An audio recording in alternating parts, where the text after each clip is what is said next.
Hi lovelies, welcome back to my channel Talks with Loveline, and on today's episode we're going to be attempting all the questions I got on my TikTok and on my YouTube comment section. I'm going to be attempting the questions, so stay tuned because it's about to go down. It's about to get so interesting, so stay tuned, stay glued. So the first question I got from my TikTok handle is love real? I think this is a question majority people can answer and majority will not accept the answer. Personally, I would say love is real.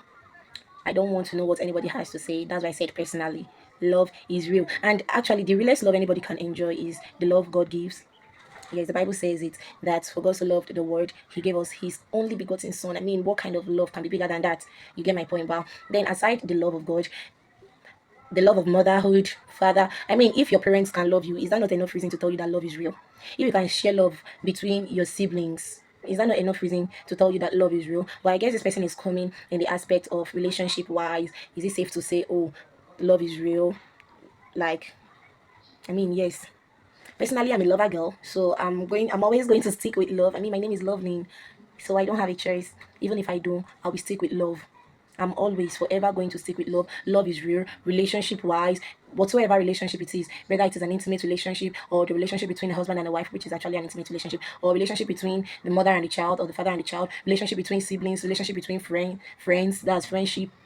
Love is real. Only people are fake. Get that? Love is real. Only people are fake. And whenever you come in contact with a fake person, the person is going to give out a fake love. So that's just it. If it is about love being real, 100% yes, love is real because God is love. God is the creator of love. And if God is love, then it is real because my God is real. Yes, my God is real. So it's when you come in contact with fake persons, they will give out fake love. I mean, somebody said you can't give out what you don't have. If they don't have love in them, they can't give it out. That's why it seems like, oh, there is no such thing as love. Neither there is such thing as love. There is such thing as love because if there is no such thing as love, then there should be no such thing as hate. You get that? You get that, right? If there is no such thing as love, then there should be no such thing as hate. So there is love and there is hate. I'll forever stick with love anyway. Love is real. So moving on to the next question. Okay, this person asked from one of my videos, cohabiting. He said, how do you know your partner is someone you are compatible with? And how do you know your partner is someone you are compatible with and can stay together happily for years? Before I get into this question, if you've not watched the video cohabiting, you can pause now, go and see the video, and come back.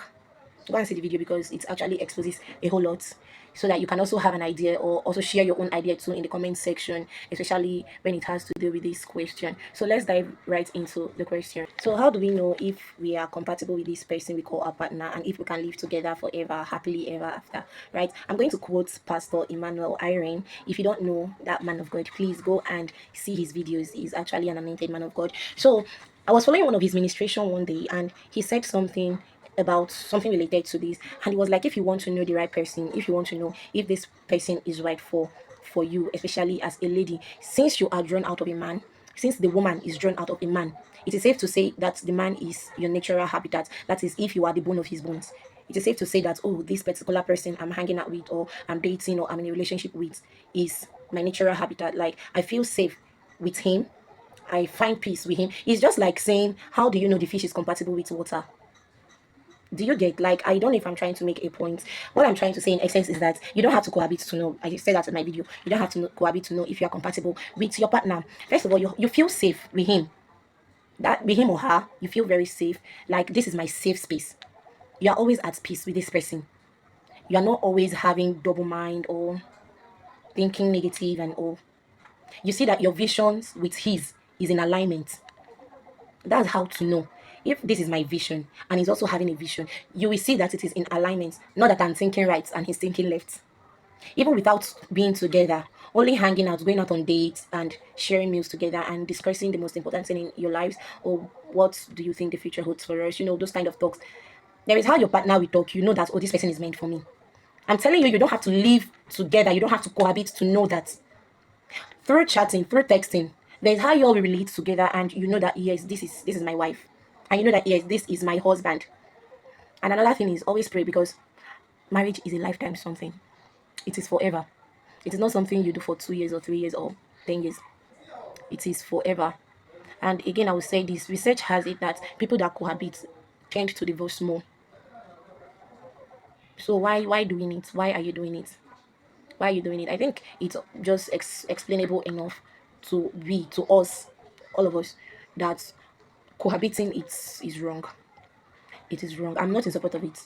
Everybody has their opinion. Everybody have what works for them. But personally, it's a big no for me. It's a deal breaker for me. So I feel like even if I'm to know if this person is the right person for me, it's quite easy. I don't have to come and stay under the same roof with you before getting married. Before I know that, oh yes, he's the right person with me.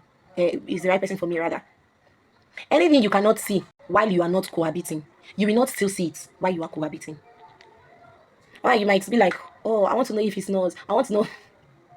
So it is snoring that we hold your marriage. In as much as so many people don't like it when people snore, that should not be the reason or the foundation of why you think you all are not compatible or you all are compatible. I mean, even before marriage, you should know that there is more to being in a relationship. You have to be ready to compromise. You have to be ready to sacrifice. You have to be ready to tolerate, and you have to be ready to forgive. You have to emphasis on forgiveness. You have to be ready to forgive because your partner is not perfect. I'm not perfect. You're not perfect. I can be annoying. You can be very annoying at the same time. So cohabiting will not solve the issue. That's what I'm trying to say in essence. Cohabiting will not make me perfect. Neither will it make you perfect. Rather, you can actually work on your differences, talk it out. Communication being one of the biggest keys in any relationship, whether friendship, business relationship, intimate relationship, family relationship, whatever relationship. Communication being the biggest key in working things out. So you communicate. You communicate. It really helps a lot. What's the essence of cohabiting if at the end of the day, when you get married, it's not like even after the cohabiting, there is nothing new again. Like it's just there. Anyway, that's all I have to say concerning that question. If you're still not okay, if you're still not satisfied, you can still drop your own opinion. No problem. You're welcomed. Every opinion is welcome here because we are all learning together. So this ground is open to learning and you can still ask your questions. So moving on to the next question. Oh. This question is coming from one of my videos, The Power of Saying No. So as I mentioned in the video, the title of the video, you can go back and just see the video so that you can have an idea of what's bringing the question and how you can also share your own opinion in the comment section. Let's read together. So this question says, okay, currently I'm working overtime because my colleague was just sacked. They promised to bring a replacement till now. They haven't replaced her. If I refuse to comply, of course, I'm at risk of losing my job. What do I do? So if you've seen that my video, yeah, I talked about the power of saying no. Always learn how to say no, especially when it's very inconvenient for you, when it is not giving you peace, happiness. It's just so inconvenient. Just say no if you can't do it. So that's where this question is coming from, and I think the question is clear enough. She said, or he said, his colleague was sacked, and he has been working in the place of his colleague. Like he has been doing his own job and doing that of his colleague. You get, and since they said they were going to bring her replacement, they've not brought her. So what will he do in this situation? What is he supposed to do? So I will still say this. First of all, I don't know the contract you have or the kind of job that is, but if it is like a contract work, I don't think you were contracted to do her job. If you are doing her job and they are paying you, like paying you for her own job, that means you're doing two jobs now. Your personal job that you were interviewed and contracted for, and then the other person is sacked. If they are going to be paying you two-person salary, her salary and yours, then why not? I mean, the money is there. But if you feel like, oh, even if the money is there, it's still not convenient for me, what's stopping you from saying no, sir, or no, ma? Because the person is your boss. Like I said in my last, in not in my last video, in the video where I made about the power of saying no, there are ways you approach to situation and you talk to. I know there are so many inconsiderate bosses out there, but there are still ways you approach it. If this is not favorable to you, tell your boss, sir or ma, please ma, this is not favorable to me. I'm not being paid for this girl's job. And aside me not being paid, I'm supposed to work from this time to this time, and this is what I'm going to be doing with my own time. I have other things to do. Communicate with your boss, communicate with her or him. Let them know. Let them know, I'm sorry, I don't think I can take on this girl's job. Oh. I've been doing it for long, and I'm not going to lie, it's eating into my own time, my own personal time, where I'm supposed to be doing other things. If possible, you can list the other things if they are like very important, and you move on. I mean, it's actually easier said than done because it's not actually easy. Most people don't find the courage to approach their bosses or their superior to start telling them this kind of stuff. You get, most people are scared that, oh, I might lose my job, which is a normal thing, which is actually very normal. But when you see that something is not working out for you, I mean, this thing is actually driving you crazy. Small, small, small, small, small, small, small, small. This thing is driving you into depression. This thing is giving you sleepless nights. This particular job, that is not even the job you were contracted for, someone else's job, is already giving you sleepless nights. It's giving you thoughts. It's making you slim down, like you've lost a whole lot of weight because of someone else's job that you're not being paid for. How about now? You self, look at yourself and have mercy on yourself. Look at yourself and have mercy on yourself. There are some kind of situation you find yourself in, and you know that you don't have any other option or any other choice than to talk. Let's learn to speak up. Let's learn to speak or talk. Say no when it's not convenient for you, not in a rude way, in an understandable way. Where when you say that no, the person receiving on the other end can relate, can understand very well with you. You get, if you've not seen the power of saying no, please go and see that video, because you're going to learn a whole lot from it, and it's going to help you. It's, in fact, it's helping me, and it's going to help you too, especially if you're struggling, if you're one that struggles with saying no. You're always yes, yes sir, yes ma, yes sir, yes ma, even when it costs you your peace of mind. Please go and see that video. Okay, so I think I have one more question, and that will be the last question, so let's get into it. All right, this person is asking, and by the way, this question is coming from one of my videos titled Body Discrimination, where I talked about body discrimination. So, again, if you've not seen that video, do well to just quickly go and see the video and come back and enjoy, so that you can share your opinion, like I said, and you can also ask your question, like I said. So, straight into the question. This person said, how can we combat body shaming in secondary schools? How can we combat body shaming in secondary schools? First of all, this is a very beautiful question. This is a very lovely question, because I'm not going to lie. In secondary schools these days, it's like that's one of the order of the day. Body shaming, body discrimination, and all. So, one thing I would say is that teachers should not encourage bully.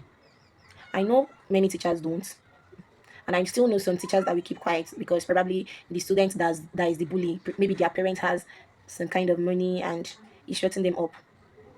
As a teacher, do not support bully from any child, because you're going to be doing that child, that bully in particular, more harm than good. Keeping that child quiet is costing more harm to that child.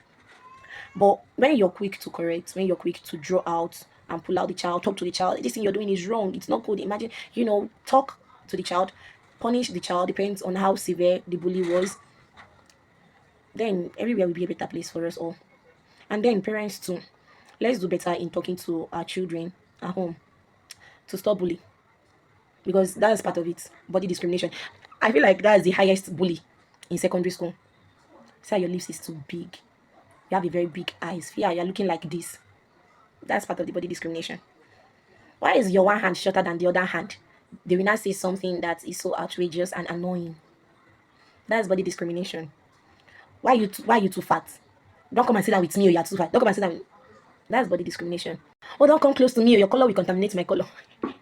That's body discrimination. I mean, there are a whole lot of it. And mind you, these children might not even know that this is body discrimination. They will know that it is wrong. Most of them don't know that it's wrong anyway. But many of them know that what they are doing is wrong, but they still go ahead to do it. That's why I'm putting this out there. Please, our parents, talk to your children.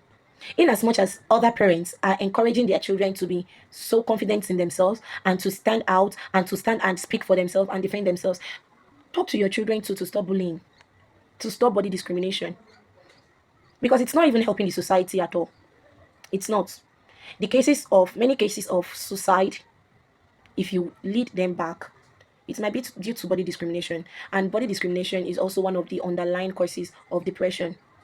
Because once you start body shaming somebody, before you know it, that person will start entering his or her shell. Entering his or her shell, entering his or her shell. Before you know it, does enter depression. And please, our parents, let's be very mindful to be watchful about our children. Always observe them. Many of them, they used to be very lively. All of a sudden, they start keeping quiet, going into their shell. And all you say is, he's growing up, he's growing up. He's getting matured, that's why. He's not getting matured, Coco. Go and ask. Question them. What's happening? Why are you quiet? You don't used to be like this. Is everything alright? And one may say, what about those that are already naturally quiet? Yeah, still check on them. I know so many people are naturally very quiet and inside that you might not even know that they are being bullied. Still check on them, still ask them, still encourage them. I talked about words of affirmation in one of my videos. I think depression or confidence. I think I talked about words of affirmation. I'm telling you, there is nothing that will beat words of affirmation. I've not seen it. I know people we talk, say now words of affirmation, they go chop.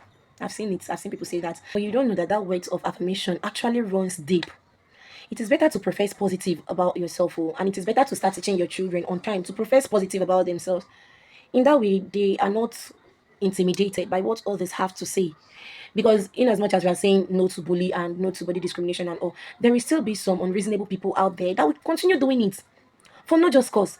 Probably people that are not well loved in their houses, people that are not properly loved. They are looking for love and they cannot find it. Then they want to take it out on other persons.